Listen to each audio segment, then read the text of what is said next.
Hello everyone and welcome back to the channel. Business as usual is bad news all around when it comes to gun control, especially in the era of potato-in-chief, Joe Biden. So when good news does come across my feed, I always jump on it to help give you folks a little beacon in the darkness. That little flame today is coming out of Oklahoma with a bill that would ban gun bans and declares it an emergency issue. Based. Oklahoma became a Second Amendment sanctuary state in 2021, but as many critics will argue, that act didn't have many teeth to it. And really, these critics do have a point, as we can't really know how these sanctuary declarations will play out until gun control comes a-knockin'. In some places, it really is just a sort of feel-good declaration to calm people down for a while. Not accusing Oklahoma of anything, just telling it the way it is. So on that, Oklahoma is attempting to deliver. And maybe this new bill will light a fire under other states' butts and give them a few good ideas. But before I get into the details of all of that, I would like to bring your attention to this spiffy watch I've got right here, courtesy of Smith & Bradley. Check it out.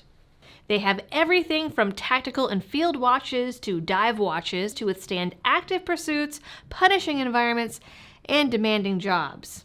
This one here I picked out myself because it's inspired by the standard issue infantry watches of World War II, and y'all can guess I'm a sucker for anything World War II. I mean, come on.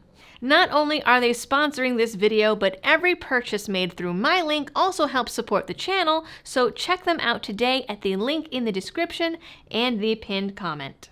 Now, let's get back to Oklahoma. Senate Bill 736 was filed by Tom Woods, Senator Tom Woods, not index card Tom Woods, and would prohibit state and local enforcement of some current and future federal gun control. It sucks that it isn't all gun control forever and ever, but it's a start. It's set to be introduced on February 6th and would amend the sanctuary law to prohibit state and local government agencies and their employees from enforcing, assisting in the enforcement of, or otherwise cooperating in the enforcement of a federal ban on firearms, firearm accessories, or ammunition. It would also prohibit state and local agencies from expending public funds for the enforcement of the same. So basically, no one in the state of Oklahoma can enforce any of the federal gun bans listed in this bill, and they certainly cannot use taxpayer money to try and do it. It also forbids any retaliation against the good people of Oklahoma for not infringing on people's rights. You might remember back in the prehistoric days of January 2020, when the good sheriffs of Virginia vowed not to enforce any of the state's new gun control. Yeah, the threats that were made against them, so that part of the bill is especially important. We have something similar here at the county and state level in South Carolina, and believe me, it is something glorious. Montana also has a similar bill on the books. The not forever and ever part comes in that the bill restricts its scope to a federal law, executive order, rule, or regulation that is enacted, adopted, or that becomes effective on or after November 1st, 2022, or a new and more restrictive interpretation of a law that existed on November 1st, 2022 that infringes upon, calls into question, prohibits, restricts, or requires individual licensure for or registration of the purchase, ownership, possession, transfer, or use of any firearm, any magazine, or other ammunition feeding device, or other firearm accessories. But I suppose technically they can't really make a bill that's retroactive back to 1790. But it does, at the very least, include the new and insane pistol brace rule and the frame and receiver rule.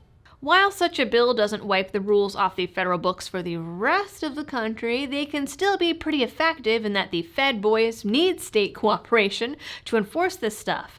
If enough states say no, well, then they're in a bit of a pickle. Because what's the ATF going to do, arrest a bunch of states for non-compliance? Pretty unlikely. Even just one state can really throw a monkey wrench into things, but hopefully it acts as the first domino in other states following suit. Again, a girl can dream.